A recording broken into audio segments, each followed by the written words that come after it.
জনসভা অনুষ্ঠিত হচ্ছে। এই ঐতিহাসিক জনসভায় উপস্থিত আজকের এই সভার আহ্বায়ক তথা এই মঞ্চের সভাপতি মাননীয় ডক্টর বসিরউদ্দিন মহাশয়কে সর্বপ্রথমে আমি ধন্যবাদ জানিয়ে এবং আজকের এই সভার বিশিষ্ট সমাজসেবী এবং আমাদের চাঁচলের বিশিষ্ট লড়াকু নেতৃত্ব সামাইন্দা থেকে শুরু করে আমাদের পাশারুন্দা এবং আমাদের এখানে উপস্থিত রয়েছেন আমাদের পশ্চিমবঙ্গ সরকারের প্রাক্তন মন্ত্রী এবং আমাদের মালদা জেলার এক বিশিষ্ট নেতৃত্ব মাননীয় কৃষ্ণেন্দু নারায়ণ চৌধুরী মহাশয় থেকে শুরু করে মালদা জেলার অনেক বিশিষ্ট ব্যক্তিবর্গ এখানে উপস্থিত হয়েছেন।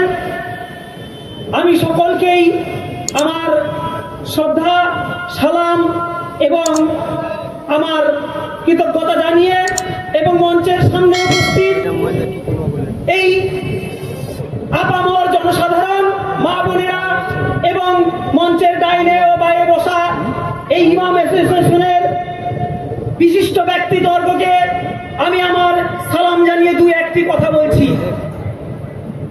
ভারতবর্ষের একটা অস্থির পরিস্থিতি তৈরি করা সরকার, এনআরসি থেকে শুরু করে বিভিন্ন রকম ষড়যন্ত্রকারী সরকার একটার পর একটা ষড়যন্ত্র করতে আছে। আপনারা জানেন এই ষড়যন্ত্রকারী কেন্দ্রীয় সরকার নরেন্দ্র মোদীর সরকার একটা ছাড়া তো আরেকটা ধরে আজকে আমাদের এই ওবিসি সম্প্রদায়ভুক্ত মানুষদের ধর্মীয় ভিত্তিতে নয় অর্থনৈতিক ভিত্তিতে সরকার এদের একটা সার্টিফিকেট প্রদান করেন। আমাদের মাননীয় মুখ্যমন্ত্রী মমতা বন্দ্যোপাধ্যায় ধর্মের ভিত্তি থেকে এই ওবিসি ক্লাস করেননি, উনি অর্থনৈতিকভাবে পিছিয়ে পড়া মানুষদের জন্য এই একটা সংরক্ষণ চালু করেছিলেন।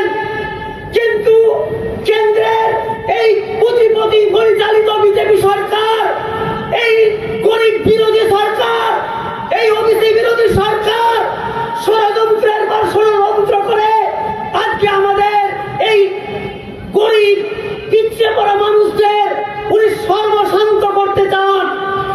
আমি আজ এই মঞ্চ থেকে একথাই বলতে চাই, ব্রিটিশদের বিরুদ্ধে লড়াই করেছিলেন এই ইমামরা, ভারতবর্ষের স্বাধীনতার জন্য লড়াই করেছিলেন এই ইমামরা, আমাদের ওবিসি সার্টিফিকেট পাওয়ার জন্য লড়াই করেছিলেন আমাদের এই ইমামগণ। আজকে এই ওবিসি সার্টিফিকেট টিকিয়ে রাখার জন্য লড়াই করছেন আমাদের এই পশ্চিমবঙ্গের তথা সর্বভারতীয় ইমাম অ্যাসোসিয়েশন। আমি ধন্যবাদ জানাচ্ছি, আমি সমর্থন জানাচ্ছি।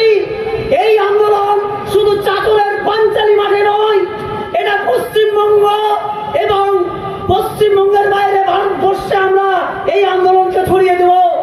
এই প্রতিশ্রুতি রেখে এই শপথ নিয়ে আমি আজকে আমার এই ক্ষুদ্র বক্তব্য শেষ করছি। অল ইন্ডিয়া ইমাম অ্যাসোসিয়েশন জিন্দাবাদ, অল ইন্ডিয়া ইমাম অ্যাসোসিয়েশন জিন্দাবাদ, অল ইন্ডিয়া ইমাম অ্যাসোসিয়েশন জিন্দাবাদ।